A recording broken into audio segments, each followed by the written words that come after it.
I should look this way.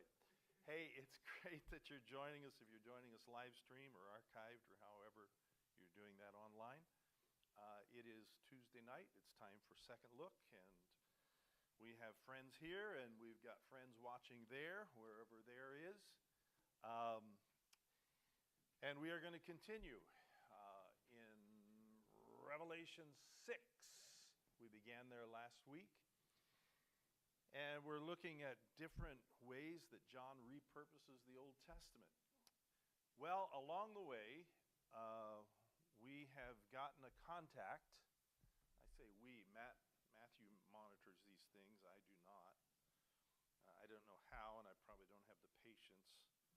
But he monitors these things, and we've gotten a contact from a fellow who's been watching online, and he's not pleased. And so I want to take a minute because he does bring up some things that, it'd be a little fun diversion here. So whoever you are, friend, I'm sorry you're not pleased. We're doing the best we can on this end, but apparently that's not enough.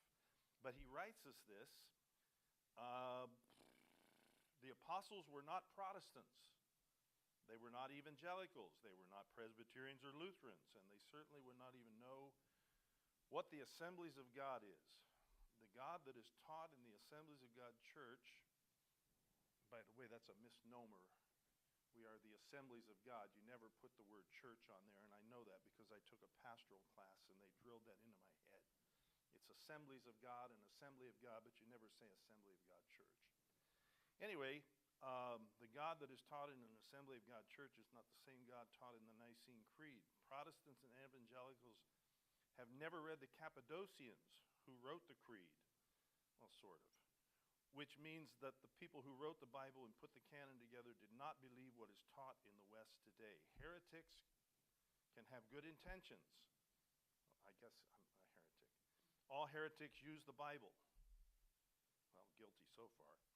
Saying you believe in the Bible gives you no special epistemic claim. But heretics make one big mistake. Please tell me. They never read the Bible in the context of the tradition it came from, which means they are redefining the meaning of words and concepts in the Bible. In philosophy, this is called the word concept fallacy. If this pastor understood church history, he could not be in the Assemblies of God. John the Apostle wrote the book of Revelation. He did not believe what is being taught here. If you like running around in word concept fallacies, and who doesn't, then be my guest. If any man be ignorant, let him be ignorant. That was posted after last week's Tuesday night, so let's just look at it a minute. Our friend here, our disgruntled friend, says the apostles were not Protestants, they were not Presbyterians, they were not evangelicals, they were not Lutherans, and certainly were not Assemblies of God. Well, of course not. Those are way later concepts and way later constructions, and of course they weren't. But nobody said that. Nobody made that claim. So, friend, you've constructed a straw man, and I won't address your straw man. But, of course, they weren't. But he says, certainly not Assemblies of God. Well, I wouldn't expect that either, because the Assemblies of God began in 1914, after the Azusa Street Revival and all of that. So I wouldn't expect the early church to be Assemblies of God, of course. But you do single us out, so I'll come back to that in just a minute. As far as the charge that we have never read or don't know the Cappadocians, we do. Basil, the two Gregories, I know them well, and their association with the work of Athanasius, and we have talked about that in this before. We know about the Athanasius and how he developed or was important in developing what's called the Nicene Creed. In fact, some of you will remember about a year ago, we took a whole night as we were going through Paul in Acts 17, remember? The unknown God and all that, and we pulled apart the Nicene Creed. Now, I will grant that most Assemblies of God churches don't do that, but it is valuable, and we found value in it. So we do know a bit about the Nicene Creed. Maybe, friend, you missed that episode. We also know how to spell it. You misspelled it. You left out an E, and one of the important E's, too. But, and I've read over it, and the Cappadocians and all that over a period of quite a few years. You've got a phrase in here. You say, which means, since we don't read those things or know those things, which means that the people who wrote the Bible and put the canon together did not believe what is taught in the West today. Well, you're wrong about us not reading it and being aware of it. You're wrong here, too, about what's taught in Western Christianity. There's a mistake that a lot of people made, and it sounds like Mr. Disgruntled is making the same mistake, that when you read about Judaism in the first century, Second Temple Judaism, Jesus was a Second Temple Jew, Paul's Second Temple Jew, that's kind of the soup that they're swimming in. A lot of Bible readers make the mistake of assuming that there's one kind of Judaism. Well, there's not, and we've looked at that. There were many kinds of Judaism, and if you just read slowly, you would see that. Herodians, Pharisees, Sadducees, Essenes, so on and so on. There were many kinds. And in the early years of the church, there wasn't just one kind of Christianity. There were many kinds of Christianity. Now, what we think of as Orthodox biblical Christianity, it seemed to have won out over most of them, but there were a number of different kinds of Christianity. So when our friend here says that all of that means that in the early church they had a different concept than the Christianity that's taught in the West, a little mistaken there because there wasn't just one kind of Christianity. I got a feeling that what our friend here is doing, maybe he's looking for a kind of uniformity that never existed. In assuming that everybody in the earliest church all thought the same way, taught the same way, considered the same books inspired. He's looking for a uniformity that I think never existed. As I said, not in Judaism for sure, not in the first centuries of Christianity for sure. And then there's this heretic talk. So I guess I'm labeled a heretic here. But I like what you say at the very end. If you want to believe all of that, if you like running around in word concept fallacies, then be my guest. Well, thanks for your kind permission. Here's a guy who seems to know an awful lot about what I think, which I always bristle at that. You know, when people say, oh, I know what you think. I don't know how you know that, because half the time I don't know what I think. And I think most of us are the same way.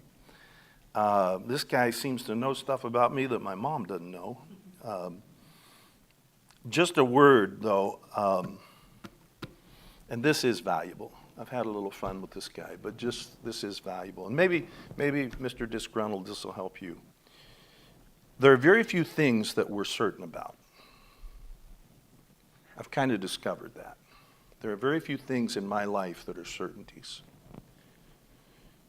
But a lot of people want everything to be certain, even in the faith. And in the faith, again, there are very few things that are certain. I am certain that Jesus Christ is the Son of God, and He is my Savior. Of that I'm certain.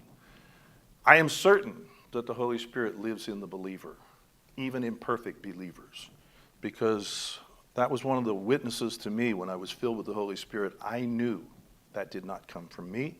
I knew I had not been talked into something. I knew it was not mass hypnosis or something else. It's a reality. When you know, you know. But there are very few certainties. So what I think it's best for people to do, this fellow seems to be certain about an awful lot of things that I'm not sure I know how you can be certain about. I think it's a better approach, and it'll certainly, you'll have more friends.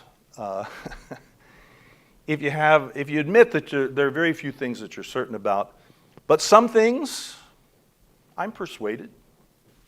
with what I know up to this point, here's the way I think. I'm convinced this way by the evidence as I know it.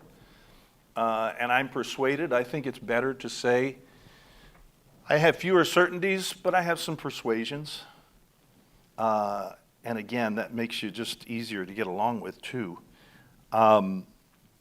Historic biblical Christianity, what C.S. Lewis called mere Christianity, it's built on just a few certainties.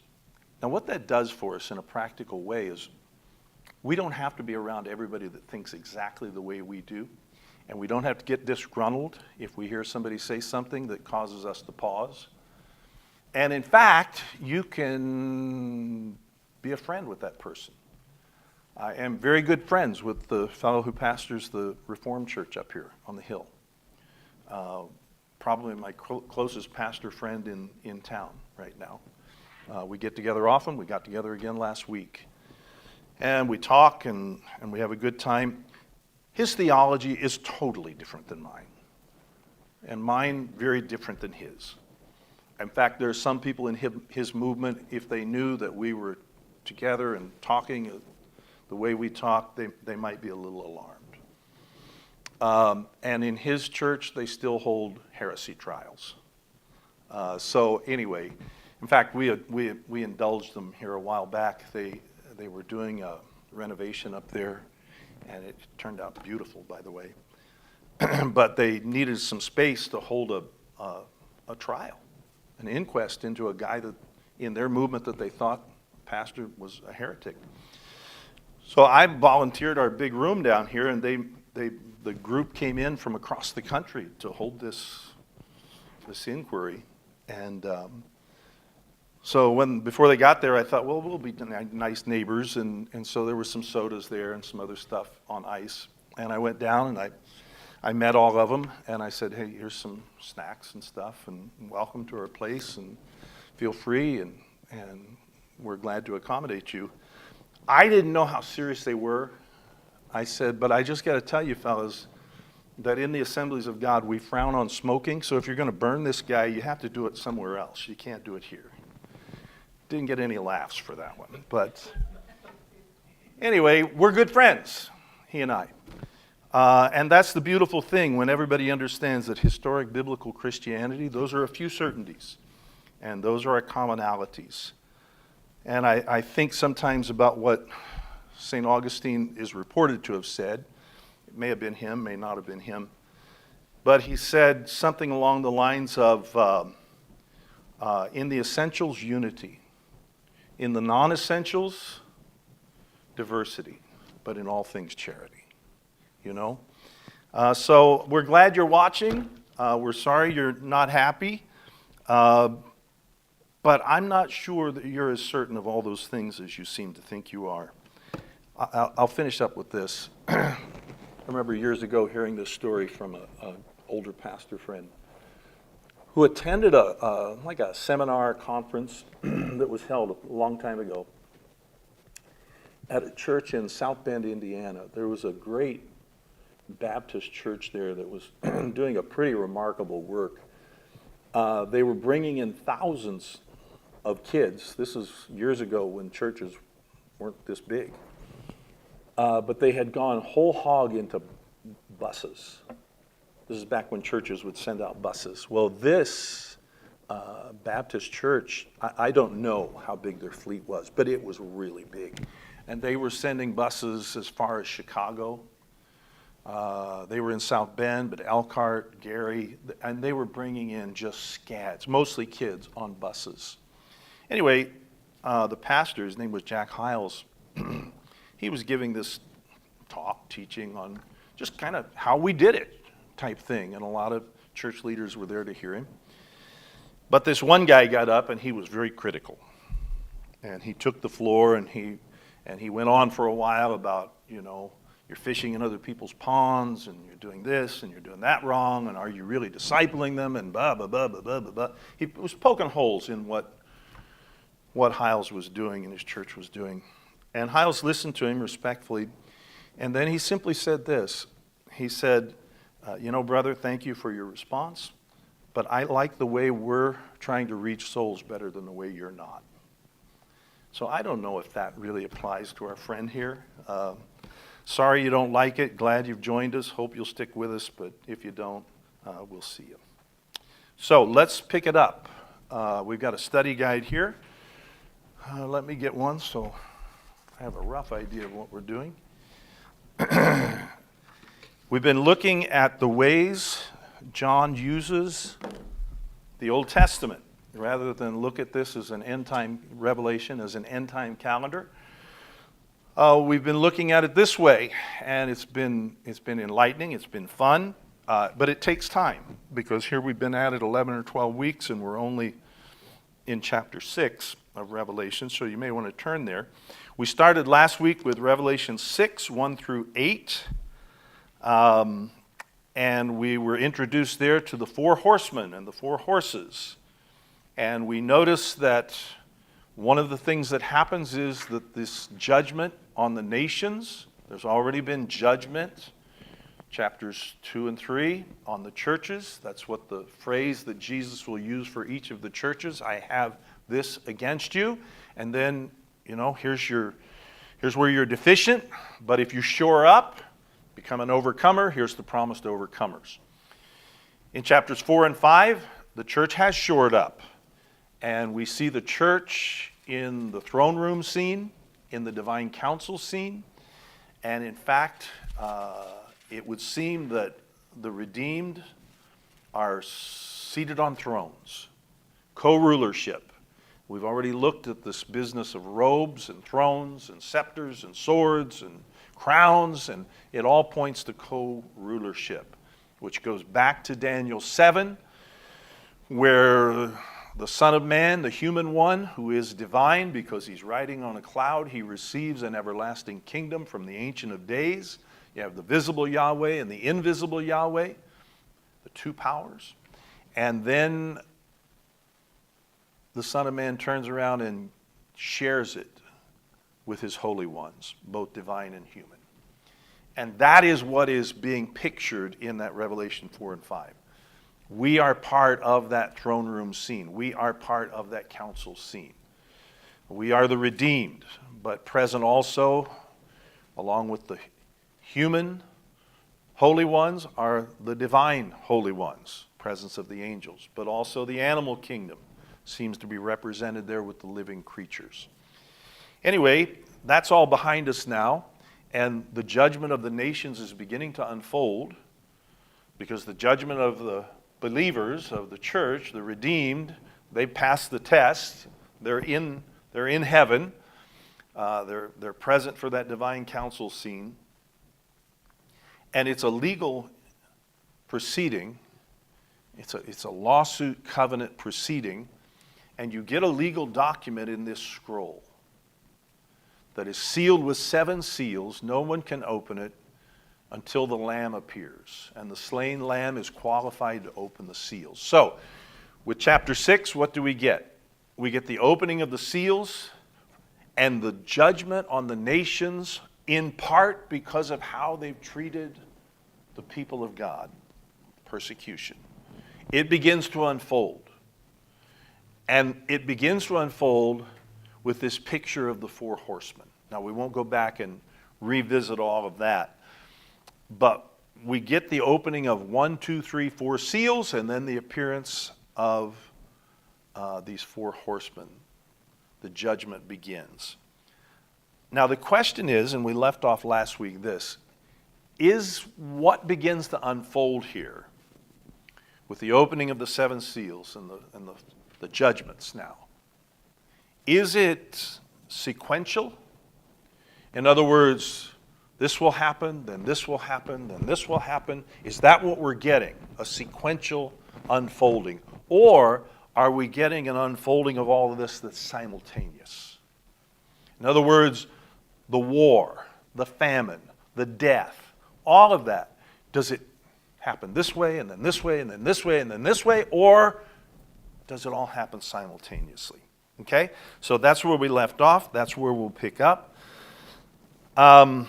And you may want to get a few things down here. I lean toward the idea that what we're looking at, and a lot of what we look at throughout the rest of Revelation, is John repurposing the Old Testament and showing us that a lot of this is simultaneous. A lot of things are going on at the same time. A lot of judgment is going on at the same time, and a lot of chaos is going on at the same time. And here's some reasons for that. Last week I introduced you to an excellent scholar by the name of G.K. Beale. And this is from Beale. Several things. He suggests that what we're seeing here with all of these disasters is not one right after another, but more probably that these disasters are simultaneously. And he says this is suggested to him by these several things. Number one, the fourth seal summarizes the first three. The fourth seal summarizes the other three. Now take a look in Revelation 6 at those seals. And Beale is making a case here that it may be that the best way to look at this is that they're sequential. Not sequential, but they're simultaneous. Okay? Look at verse number 8. Actually, verse 7. The Lamb broke the fourth seal. And this is really important to see, that the Lamb is the one who's initiating the judgment here. We don't often think of Jesus in this role. But remember, we talked for quite a bit a number of months ago about the divine warrior who shows up in the Old Testament. Here he is. We don't often think of him, and we may be uncomfortable thinking of him this way, but here's the way he's presented. From the throne and from the Lamb, who has the document, comes the judgment. Okay? When the Lamb broke the fourth seal, I heard the voice of the fourth living creature say, "Come." And I looked, and behold, an ashen horse, and he who sat on it had the name Death and Hades. Remember, we talked for quite a while about death and the grave. It was following with him. Authority was given to them over a fourth of the earth to kill with sword, with famine, pestilence, wild beasts of the earth. This is a formulaic thing that you see in the prophetic books of the Hebrew Scriptures. This four-part destruction: sword, famine, pestilence, wild beasts. Okay? So here it shows up here. So here's one of those borrowings. We're going to see from where in a little bit. And as I said last week, this whole passage here, these first 8 verses that we looked at, what we'll look at more tonight, it's just dripping. It's crammed full of allusions and references back to the Old Testament. It's another case where he grabs here and grabs here and grabs here and grabs here. Never violates the context, but he repurposes them. And it's just, it's what Beale sometimes calls a quarry. He's pulling things out of the quarry.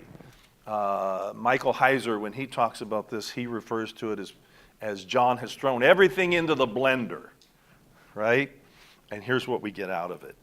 But what you see here with this last horse and horseman and last seal is really a summary of everything that happened with the other seals. So what are we talking about here?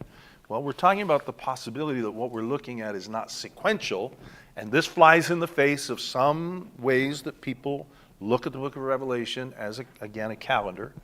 This happens, then this happens, then this happens. But he's making a case here, and part of his evidence is that this last seal, the fourth, summarizes the prior 3. Okay? Number 2, he's going to give us a little bit more.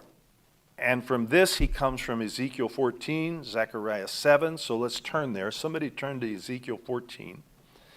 And we're going to go back to Ezekiel 14, but for now, just let's look at verses 12 and 13. Zechariah, we said last week, if you think the book of Revelation can be a chaotic mess, you ain't seen Zechariah. He really does a lot of twisting and turning. But let's take a look at Ezekiel 14 first. Because what Beale is going to say from Ezekiel 14 and Zechariah 6 is this, that you've got this end time discourse here on which our passage 1 through 8 of 6 is based, and it shows you the events of all kinds of trouble occurring simultaneously. Okay? And the Synoptic Gospels will do some of the same thing when they talk about end time stuff. They will show it as all of it happening at once. But there are some uniformities. We'll come back to that. But somebody read for us Ezekiel 14, verses 12 and 13. Who's got it? Go ahead. Then the word of the Lord came to me, saying, Son of man, if a country sins against me by committing unfaithfulness, and I stretch out my hand against it, destroy its supply of bread, send famine against it, and cut off from it both man and beast. It's 12 and 13. You get the idea. Jump over to Zechariah 7, 5 through 8. You get something very similar there. Somebody read that for us. Got it, Kev? Go ahead. 5 and 8? 7, 5 through 8, correct. Okay. Speak unto all the people of the land, and to the priests, saying, when ye fasted and mourned the 5th and 7th month, even those 70 years did ye all at all fast unto me, even to me. And when ye did eat, when ye did drink, did not ye eat for yourselves, and drink for yourself? Should ye not hear the words which the Lord hath cried by the former prophets, when Jerusalem was inhabited and in prosperity, and the cities thereof round about her, when men inhabited the south and the plain? And the word of the Lord came unto Zechariah, saying, Oh, Kevin, let me interrupt you. I messed up. I need to get a new secretary. It's not Zechariah 7, it's Zechariah 6. okay, My error. same I hope our friend was watching. Go. same verses? Yeah, 6, 5 through 8. And the angel answered and said unto me, these are the 4 spirits of the heavens, which go forth from standing before the Lord of all the earth.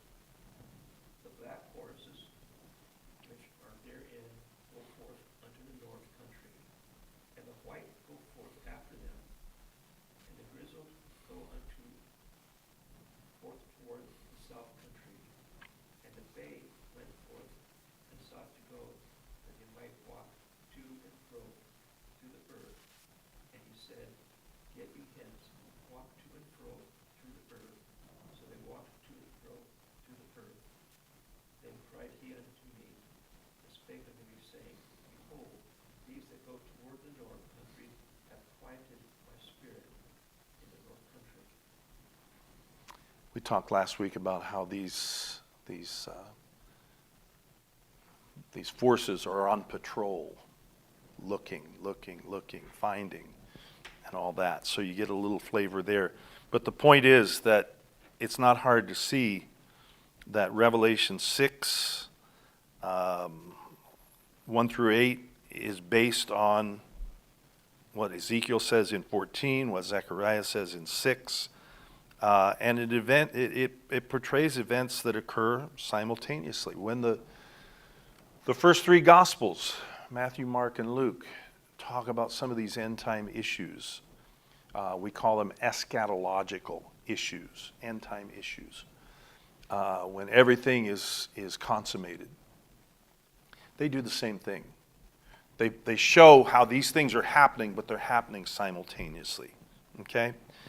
There is a logical pattern that is repeatable, and you see it over and over again. If you go back to Ezekiel 14, if you would read from 12 all the way to verse 23, you would see something very much like this Revelation 6. There is this pattern that shows up throughout the prophetic books, especially those that are kind of apocalyptic, talking about the end times. There is a discernible pattern where you have conquest, which is what you have with the first writer. And then you have civil unrest, especially for persecuted Christians in the Revelation context. That's the second writer. That leads to the third writer is famine, right? And then death, which you could expect, logical progression there. And that's what you get with the fourth writer. And you'll find the same thing in Ezekiel 14, 12 through 23. And we're not going to take time to run that down, but you can look at that on your own. And it's formative for this section that we're looking at.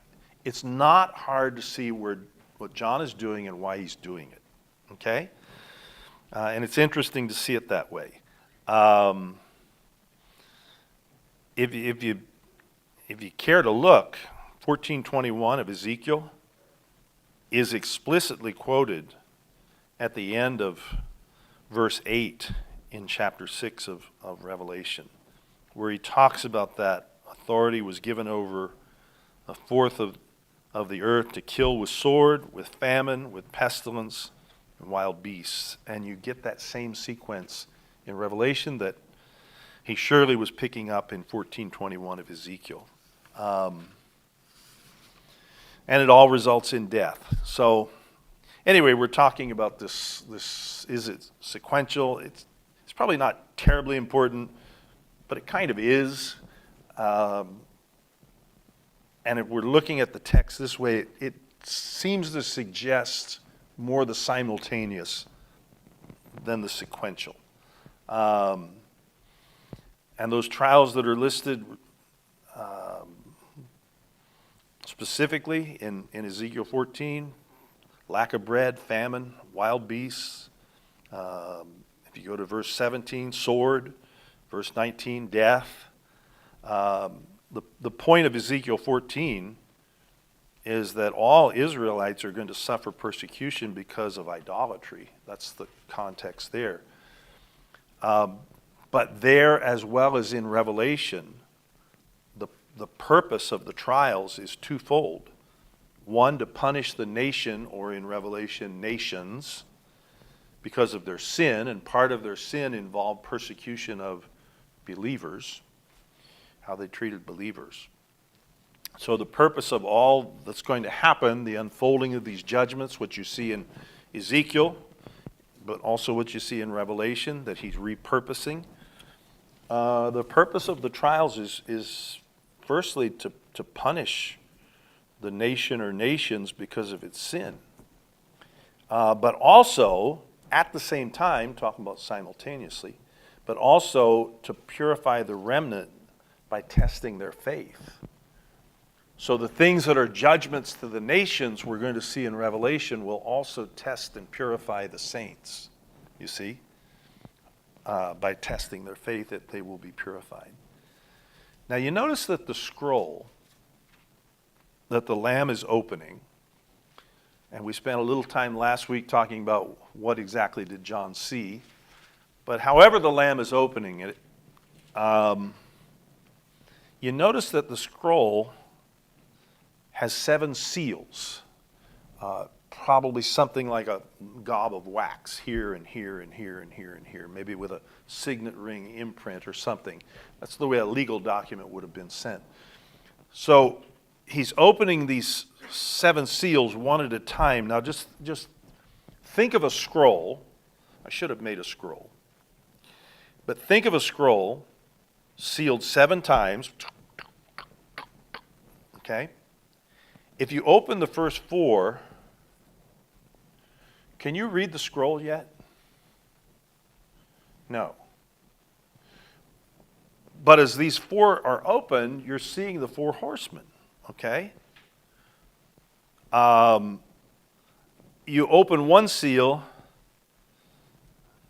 and another seal. You can't read it. What I'm saying is that this idea, it kind of messes up the succession idea. That what we've got here is something sequential. It kind of messes that idea up. You have to overlook that important thing that's happening there to say it's successive. Again, not a huge deal, but again, you have the fourth seal summarizing the previous three. That's got to mean something. Sometimes there are summary statements in the Scripture that occur simultaneously, and that seems to happen throughout Revelation. What I'm just saying is that you may have to wait till all the seals are open for all this stuff to explode. That may be what's actually happening. There are certain end-time systems that depend on this sequencing that it's real hard to see how it happens, because how can you read a scroll until it's all opened? So that's all I'm saying. Let's push on. Look at verses 9, 10, and 11. And let me read it. And it means the Lamb, when the Lamb opened the fifth seal, I saw under the altar, this is curious, get this image. I saw under the altar the souls of those who had been slain. Now, again, remember, this is a vision. Think more akin to dream world, where things happen, where you're talking to one person and then they turn into a horse head. I mean, this is that kind of world, all right? When the Lamb opened the fifth seal, I saw under the altar the souls of those who had been slain for the word of God. Okay, that's making sense so far. And for the witness they had borne. They cried out with a loud voice, O sovereign Lord, holy and true, how long before you will judge and avenge our blood on those who dwell on the earth? See, part of the judgment of the nations is because of the way they treated these believers, all right? Verse 11. Then, this is the slain under the altar. Then they were each given a white robe. Well, an alarm bell should go off in your head. You know what the white robe means. It means you're included. This is the uniform. Angels wear white robes. Now we got white. We're in the same club. We're the same. We're holy ones. And they were each given a white robe and told to rest a little longer, until the number of their fellow servants and their brothers should be complete, who were to be killed as they themselves had been. Now it sounds really harem-scarum there, but let's just kind of walk through this. The phrase under the altar in verse 9, what's the altar? What are we talking about there? Well, there are two possibilities, because think about Solomon's temple, the tabernacle, Herod's temple. They all had two altars, didn't they? Right? All the representatives of the temple had, whatever iteration it was, it had two altars. It had an outer altar and an inner altar. You'll remember that there was this big altar outside, and in Herod's temple it was a huge thing, but there was this giant altar outside that was called the altar of burnt offering. Remember that? And that's where the bulk of the animal sacrifices, the ritual sacrifices, that's where they took place. It was out there. It was located near the bronze laver, the Sea of Bronze, where all the ceremonial washing took place. But it was in the court or courtyard before you entered the temple proper. It was in a courtyard that, when Josephus talks about it, he says they referred to it in his day as the court of priests, which you could see why. That's who would be working there. So there's that altar, okay? That big altar, the bronze altar, the altar of the burnt offering. But you've also got the inner altar. It is in the building proper, okay? It's situated. Will anybody know where it was situated? It was in the holy place, not the Holy of Holies, but it was right next to the curtain. It was right there, right in front of the curtain that led into the Holy of Holies. Okay? It was in situated just in front of that curtain that was separating the holy place from the most holy place, okay? The Holy of Holies, we call it.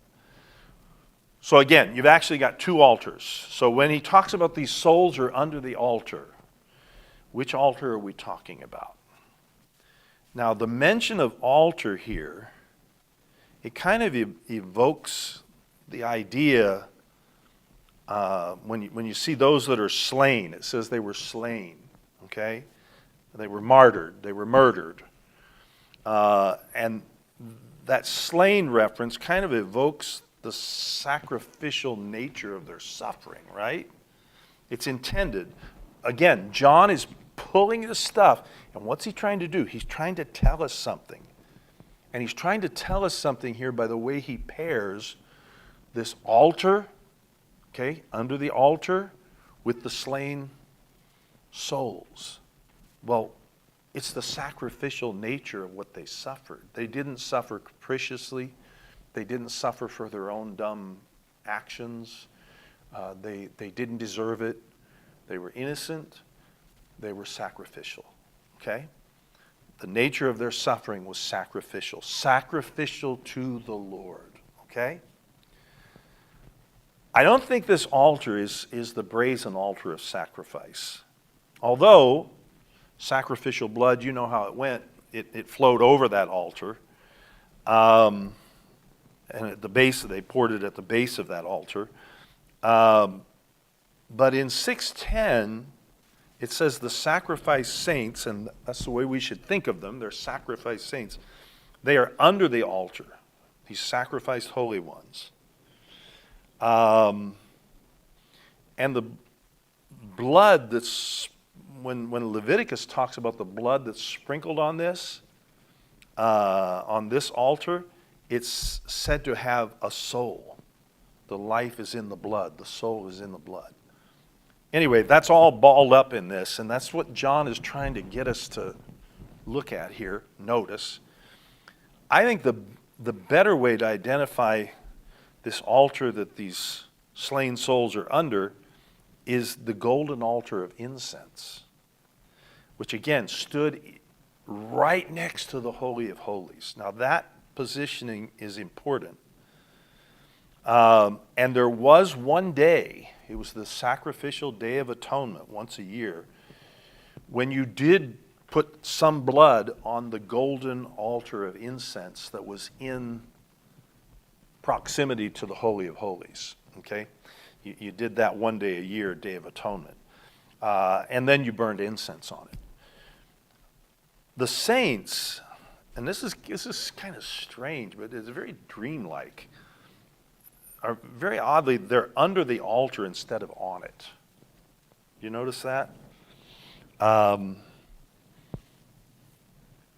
In Revelation, in other Second Temple writings about this altar, because the altar will show up about 8 times. I think it's about 8 times in Revelation. And it does seem in others that there's even a stronger case to be made for it being the golden altar of incense, not the altar of sacrifice. But in Revelation and other Second Temple stuff, this altar is often paired with the throne of God. Okay? The throne of God, one of the purposes of the throne of God is to protect the saints, protect the holy ones. So I think it's interesting, and it's what causes me to think and agree with a lot of smart people that think the altar we're looking at here is that golden incense altar because of how close it is to the throne. Remember, on top of the ark is the mercy seat. The mercy seat. Get it? And what do you have on the mercy seat? You have seraphim. What is their job? Throne guardians, right? Again, we've referenced this before. Even Indiana Jones knows this. They're guarding the throne. That's the throne. And very often in Revelation, but in other Second Temple writing, you get this pairing of the altar of incense with the throne. Because the altar of incense, it's just separated by a curtain. And then boom, there's the throne. And the throne is ultimately to protect the saints. That's what the throne does, okay? So that seems to me to be the best way to think about what this altar is that we're looking at here. And remember, top of chapter 6, where does judgment start? Who initiates the judgment? Where does it come from? The throne. The throne, okay? And who has the keys to death and Hades, the grave? The Lamb.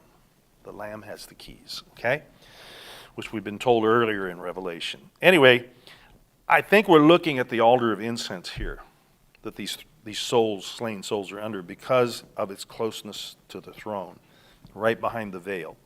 And again, there are other references in Revelation. We'll eventually run into them. Ultimate protection is the thing. So if the saints, now think about it. What's the picture John's trying to get us to see here? What's he want us to notice? If the saints are under this particular altar, the altar of incense, right outside the throne, that seems to be a pretty good match. Well, if that's the case, then that would speak to the reality that even if you lose your life, your physical life, you're still going to be with the Lord. The throne is right there. They're under the altar. The throne is right there. Okay? And that's exactly what these people were going to experience, right? Persecution, loss of life. So you can see why the message is so relevant in John's day to these people, because they're getting ready to run into a whole lot of trouble. In fact, John is the last surviving of the apostles. He's 90-some years old. This would be in the year 90 plus of the first century.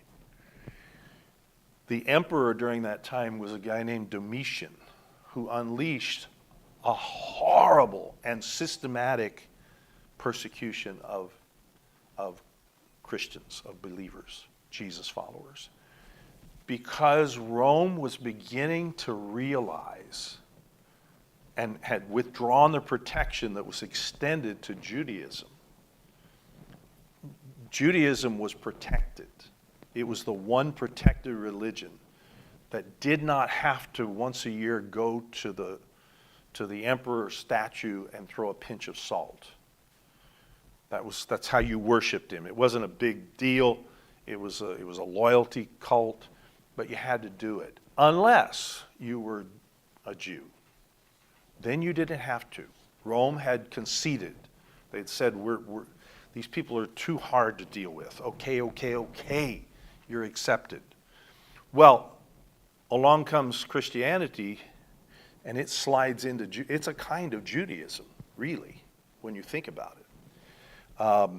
And that's the way they thought about it. That's the way Paul thought about it. That's the way a lot of them thought about it. And Rome said, oh, it's just another Jewish sect. Okay, don't worry with the emperor cult. But by the end of the first century, it's becoming apparent that it is different. That for unfortunate reasons, there's a gulf developing here. Paul talks about, and he tries to forestall that in Romans 9, 10, 11, but his worst fears are realized, and there's this gulf begins to develop for a whole lot of reasons. But now even Rome smells a rat.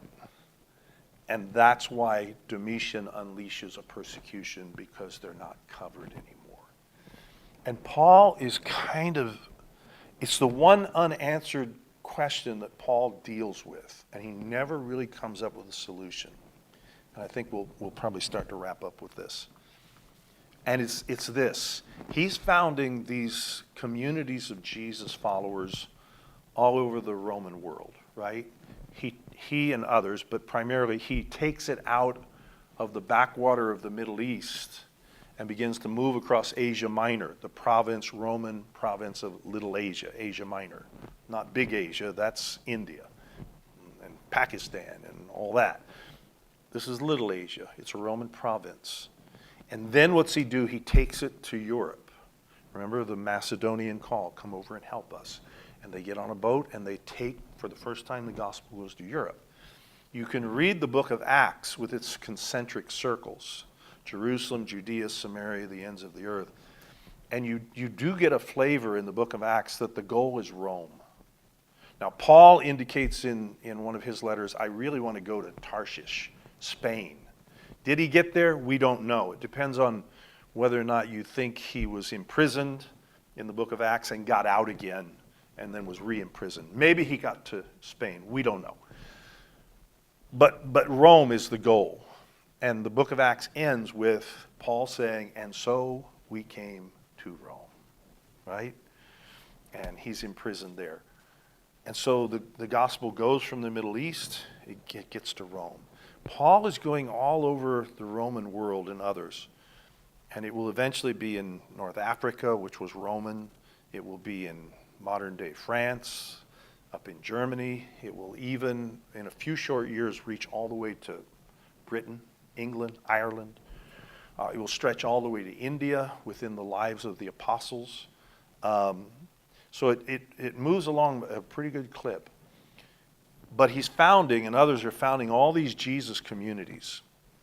And what Paul spends a lot of his time doing is telling people that are members of these Jesus communities that are Jewish, because there are, at least at first, it's predominantly Jewish Jesus followers in these Jesus communities. He's telling them, you can go ahead and follow the customs that you've always followed if you find meaning in that. And Paul did, and he did. He did follow them. He gets back for the feasts. He observes the kosher laws and some other things. And he does it as a testimony to his fellow Jews. But he tells people that are Jesus followers that are non-Jewish, that's not incumbent on you. The only thing you need to do is a few little things, like, no food in blood, no food strangled. Well, why is that? That's the decision of the council at Jerusalem. Because they don't want, especially Paul, he doesn't want the non-Jewish Jesus followers to give offense to their Jewish brothers and sisters. It's hard for us to feature, but those sort of things would really gross them out. It could put a barrier where there doesn't need to be a barrier, which is why Paul spends time saying, if your eating and drinking causes a problem for your sister or brother, better not to eat, okay? But anyway, he's got these two groups of people, but they're mingling very nicely in these Jesus communities. In fact, the book of Romans seems to indicate that the church at Rome that Paul has never visited when he writes to it, it is predominantly non-Jewish Jesus followers being led by mostly Jewish Jesus followers. That's why you get some of the cautions in there that he gives. But anyway, for the most part, they mesh pretty well. Paul has got some problems, partly with some of the Jewish Jesus followers. He seems to have expected that more Jews would have realized that the new age has dawned and gotten on board. And he seems to be a little troubled, and he's waiting. And he seems to be convinced that at some point they will come in. We now know that is an end-time event. But he thought maybe I'll live to see it or shortly after. Anyway, he's dealing with that. He's dealing with Jewish Jesus followers, and you can keep the customs if you like, and the non-Jewish, you don't have to. It's not important that you do that. Maybe very important if you were raised in it, but not so important if you weren't. You don't need to adopt that to be a Jesus follower. He's very clear about that. But one thing he's not sure how to deal with. And that is, if you're a Jesus follower who's a Jew, there is no problem. I don't have to sweat at all about you and the imperial cult, because you're already exempt. But he's not ever quite sure what to do with the non-Jewish Jesus followers who are required to throw the pinch of salt and acknowledge Caesar as God. And he never really resolves that. But I've got a feeling he foresees the day when Rome will smell the rat and the real persecution will start. And that's what happens around the time that John is imprisoned, is the persecution of Domitian has been unleashed. And this is the first full-scale, full-on, full-court press of the power of Rome against the Christians. And it's bad. It's bad. There are early church accounts of it, and some of the disciples of John, they suffer in this persecution. He has a disciple named Polycarp, who he takes through Thrive. He shows him the ropes, and he becomes a church leader in the Ephesus area, Polycarp. And there are early church documents, letters of Polycarp, and so on, that talk about his martyrdom. And that's about the same time. And Polycarp had Thrive disciples, Ignatius, and so on, and they suffer persecution as well. Anyway, so the message that John is putting out, with this picture of these souls under the altar that have been martyred, they've suffered sacrificially, they've been killed as sacrifices. Sacrifices to the Lord is the way the Lord has looked at it, and that's why they're under this incense altar, but it's close to the throne, because even if you lose your physical life, you're still with the Lord. The throne is right there. And that would be some level of comfort to them as they begin to see what they could very rightly and very understandably see as what John is talking about is, we're living in it now. This is it now. So I think we're gonna end there. The ultimate protection is to see these souls under the altar, right outside the curtain where God's throne is. Even if you lose that physical life, you're going to be with the Lord. And John is assuming here that we have his original readers and we have a certain amount of understanding of the temple, its furnishings, where it's situated, and all of that, to get the picture he's trying to get us to see, which is God will protect us. Even in the worst of times, God will protect us. Even if it's full-on, full-scale persecution. But whatever kind of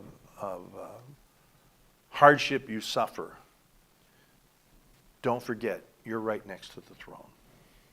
The throne is right there. And you're going to be okay. You're in a safe place. So I think we'll leave it there. If you want to read ahead, we're going to pick up next week. It's on the sheet, 12 through 17 of chapter 6. And let me just read a little bit of it here. When he opened the sixth seal, and again, sequential or simultaneous, seems to be simultaneous. But when he opened the sixth seal, I looked, and behold, there was a great earthquake. The sun became black as sackcloth. The full moon became like blood. The stars of the sky fell to the earth. Now, if you've been with us right along, that language, you're seeing language that you're familiar with. It's identifying divine beings. The stars of the sky fell to the earth. Remember Psalm 82? You will die like men. That's what we're looking at here. And we'll really begin to see it when we take this and we realize, as Heiser says, John has thrown a whole bunch of Old Testament into a blender. G.K. Beale a little more eloquently says that John is mining from the quarry and he's pulling out nuggets here and there and putting them all together. We're going to spend some time looking at this blender full of texts. Isaiah, Ezekiel, Joel, Habakkuk, Amos, Jeremiah, Psalms, that are in these few verses right here. And when we said at the beginning of the way we're doing this study that there's more Old Testament in the book of Revelation than all of the New Testament combined, it's because of passages like this. There is almost not a syllable that doesn't hook back into something. So you may want to look ahead at this quarry of texts. And again, that's not original with me. That's G.K. Beale. The other allusions there. But the real granddaddy of them is a passage in Isaiah that we're going to spend some time, Isaiah 34, next week. So we'll pick up there. That is the most influential text on this little passage, 12 through 17. So it's fascinating stuff. Bible on Bible on Bible, text on text on text. And I think it helps us to understand a little bit about how reality is unfolding. Not just the end times, but every day, in John's day, in our day.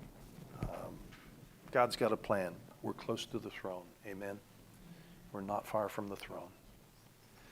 So, we're going to end there. We bid you a fond farewell to all the people that are watching, all the ships at sea, our disgruntled